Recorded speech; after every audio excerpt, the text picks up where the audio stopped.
uno puede protestar y en la República Argentina ustedes saben que hay protestas desde que uno tiene uso de razón, de distintos calibres. Ahora, por ejemplo, se está dando una muy fuerte, la campe de piqueteros. Hay miles y miles de piqueteros frente al Congreso. Bueno, el centro porteño generalmente, por diferentes motivos y agrupaciones, se torna un caos. Después, sí, otras agrupaciones políticas también tienen la potencia y la fuerza suficiente y el dinero hasta para rentar colectivos, pagar y llenar plazas para ser vitoreados o no.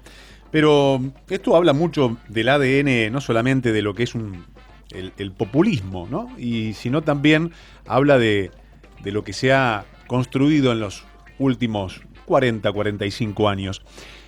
Pero hay alguien que está protestando con un violín. ¿Escucharon bien? Hay alguien que está protestando con su violín. ¿Dónde? En la Embajada de Cuba. Y claramente, se tiene que enfrentar a los piqueteros y a los bombos. Él se llama Luis Alberto Mariño. Se mudó a la Argentina en el año 2017. Comenzó a manifestarse con su instrumento, el violín, en la embajada cubana, pero obviamente debe lidiar contra movimientos piqueteros que buscan silenciar sus consignas. Luis, buenas tardes. Sebastián Shapiro lo saluda aquí en Duplex, en el EU2 de Bahía Blanca. ¿Cómo le va? Buenas tardes, Sebastián. Muchas gracias por la invitación. No, gracias a usted por atenderme. ¿Oriundo de dónde, Luis? De Cienfuegos, de Cienfuegos. Que queda, provincia que queda al sur occidental de Cuba. Bien.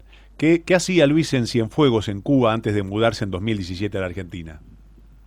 Bueno, viví muchos años la niñez en Cienfuegos, después la madurez, digamos, en La Habana, pero bueno, desde chiquito estudié violín y me dediqué a tocar música clásica en distintas orquestas y paralelamente estudié composición musical y bueno, di clases de violín hasta venir acá a Argentina. Y además, paralelamente, los últimos años hice civismo, digamos, prodemocrático, y bueno, eso tiene sus costos, por supuesto, en una dictadura, costos que también potenciaron el hecho de que finalmente me fuera de la isla. ¿Es fácil irse de Cuba? No, es muy difícil siempre. A partir del 2013 se hizo un poco más fácil, porque desde el año 1959 hasta el 2013 todos los cubanos teníamos restricción de salida, que era, teníamos que solicitar un documento que incluso teniendo visas y todo, si el Estado consideraba que no podía salir, no salía. Ahora eso lo distribuyen a discreción. Hay algunas personas que ellos no dejan salir, hay muchas que tampoco dejan entrar, entonces, pero hay un gran margen de personas que más o menos, por lo general, pueden viajar si logran todos los papeles establecidos para emigrar o visitar algún que otro país. Pero bueno, como los cubanos somos posibles migrantes prácticamente en cualquier lugar que se nos ocurra, casi siempre para salir hay restricciones también de parte de los demás países, ¿no? Entonces se suman como se potencian un poco, por un lado, entre las restricciones de la propia dictadura con las de los países. ¿Y qué lo motivó a venir a Argentina, Luis? Bueno, el punto número uno era una cuestión personal. Mi esposa es argentina, ya nos conocíamos, estábamos teniendo una relación, digamos, a distancia, justamente porque ella no podía entrar a Cuba, porque ya la última vez que había ido a Cuba había contactado con personas de la oposición, de la sociedad civil independiente, y eso te marca, la dictadura te va marcando, ¿no? Y después es muy probable que no te dejes entrar o que te cree una situación un poco peligrosa, ¿no?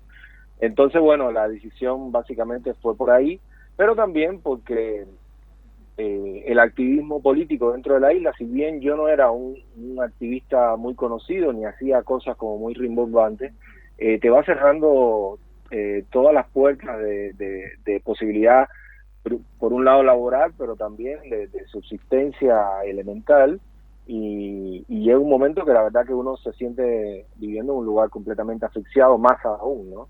Claro. Entonces, bueno, en todas esas cosas, digamos, que potenciaron mi salida. Y antes de... ¿cómo se vive en Cuba? ¿Qué es vivir en Cuba?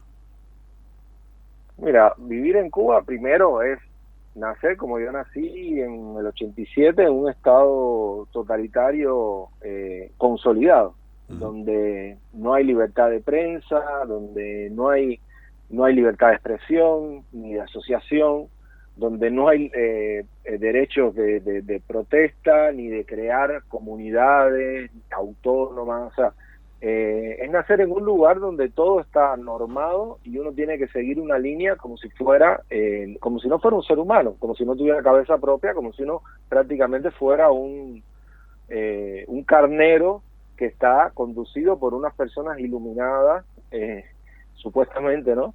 Y a las que uno no puede cuestionar.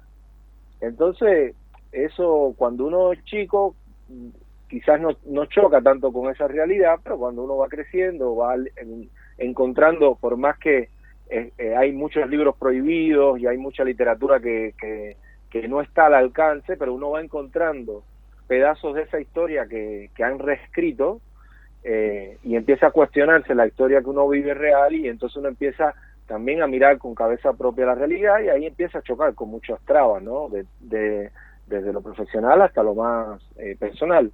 Entonces, eso por un lado, que a mí me parece siempre la mayor miseria del cubano, y después está la miseria material. El hecho de subsistir materialmente, de alimentarse más o menos básicamente, es una lucha diaria. Sí, sí, es un aletargamiento del ser humano y una dádiva permanente. Exactamente. Una dádiva permanente que, por supuesto, este tipo de Estado totalitario utiliza con un fin político todo el tiempo. Como te da para lo que tienes que sobrevivir y no te deja mecanismos para tú autogestionarte tu sobrevivencia, entonces se convierte prácticamente en un mecanismo que te anula, por un lado desde lo, digamos, espiritual y social, pero también desde lo material, porque entonces tienes que recurrir al Estado siempre para sobrevivir. Sí, sí, el Estado está en todos lados. Se supone que está para solucionar la vida de la gente, pero es una máquina de hacer pobres. Me suena bastante familiar con la Argentina. No estamos en ese estadio claramente, pero el Estado cada vez acapara más, y donde pone la mano hace las cosas muy mal. Destruye en vez de construir, divide en vez de consensuar. Administra pobreza, la fabrica y la administra, básicamente. Exactamente, por supuesto, acá están todavía muy lejos de ese punto, pero eso no quiere decir que no puedan ir bastante rápido hacia él. Siempre hay un peligro. Está el caso de Venezuela, ahí todavía latente, ¿no? Como en 19 años, un país que tenía 1000 problemas, pero que era más o menos un país donde la gente tenía sus proyectos de vida, dejó de ser eso, ¿no? Seguro. Entonces, sí, totalmente de acuerdo. El Estado no solo administra, sino administra esa miseria y la multiplica una y otra vez, pero además de eso, cada vez te pone en una situación más de esclavismo.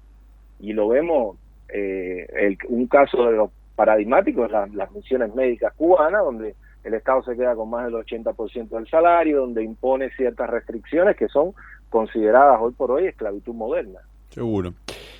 Bueno, Luis, ¿por qué protesta allí en Virrey del Pino, no? Está allí en el barrio del Belgrano, Virrey del Pino, el 800, si mal no recuerdo, está la Embajada de Cuba. Sí, bueno, básicamente, desde que comencé a protestar a finales del año del 2020, he tratado de visibilizar, de crear un canal de solidaridad y de denuncia de lo que está sucediendo en Cuba. En ese momento, hace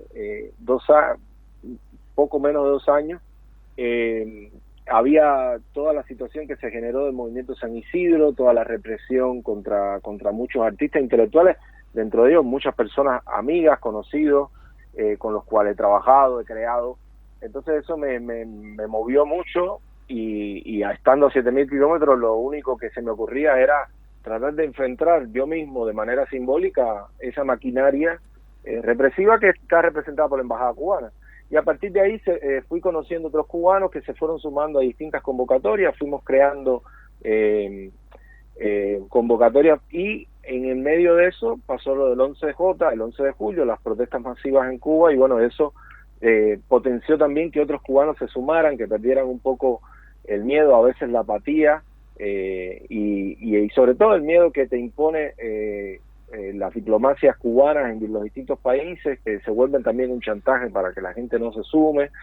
Y bueno, a partir de ahí he tratado de mantener la fecha con otros cubanos y con otros argentinos solidarios de todos los 11 hacer alguna manifestación recordando la situación de los presos políticos, que ya son más de 1000, tratando de también sensibilizar a no solo a los vecinos, sino a la comunidad, digamos, democrática, de que Cuba no está solamente, no es un caso ahí lejano, sino que afecta, el hecho de que hay una dictadura en Cuba afecta las democracias latinoamericanas, y bueno, un poco por ahí he tratado de sostener las manifestaciones para seguir visibilizando esto, ¿no? Seguro. Bueno, ¿qué es protestar en Buenos Aires? Y también, ¿cómo es ese feedback? ¿Si han salido personas de la embajada, se han puesto en contacto con usted? ¿O simplemente es alguien que ocupa ese momento, el lugar, con su violín, toca música para protestar, cantan con algunos compañeros y nada más? ¿Hay algún feedback por parte de alguna miembro de la embajada que en alguna oportunidad se ha acercado? ¿O simplemente es una persona más?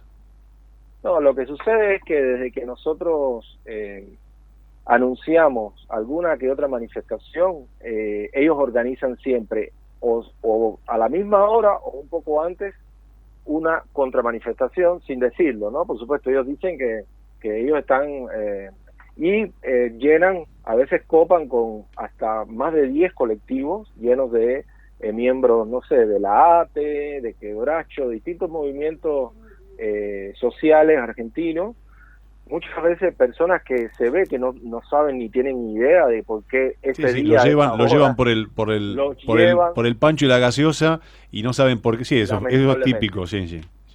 No solamente pasa. O sea que usted dice que el gobierno cubano le paga a diferentes agrupaciones sociales argentinas para venir con sus bombos y con otros cánticos a competir, digamos, en protesta contra lo que ustedes, o sea, a callarlos con más protesta. Sí, y peor aún, a ver, yo, que si les pagan o no sé cómo es el mecanismo, porque no sé ni quiero saber, la verdad, pero evidentemente hay mafioso, hay un contrato ahí espurio en el medio, porque son personas que no tienen idea de lo que están haciendo ni por qué están ahí. ¿Usted le ha preguntado a alguno de ellos por qué estás tocando el bombo o protestando, lo que fuere? La mayoría no tienen idea. Yo trato de no acercarme para que no crean que estoy que son sacando o creando alguna situación de violencia, pero algunos periodistas he visto que hacen preguntas y mucha gente, primero, prácticamente no pueden encontrar ni un solo cubano ahí, es lo primero, ¿no? Uh-huh. Pero además de eso, lo que yo creo además lamentable es que ellos tratan de copar el lugar. Simbólicamente es como si nosotros anunciamos una manifestación ahí, que nosotros, por ejemplo, jamás se nos ocurre cortar la calle, no queremos generar problemas ahí a los vecinos, sino simplemente juntarnos, expandir una bandera, poner algunas velas, cantar el himno, tocar música, incluso leer poesía, leer literatura cubana de presos políticos, hacer algo simbólico que tenga distintas dimensiones, y por lo general ellos tratan de copar el lugar, cosa de que si nosotros llegamos, ya ellos están ahí, entonces la policía de la ciudad está en esa situación complicada de tener que separarnos, o muchas veces, la mayor cantidad de veces nos hemos tenido que trasladar a una esquina, cosa que por supuesto es contraproducente para nosotros, porque la gente se desordena, llega por otro lado, hay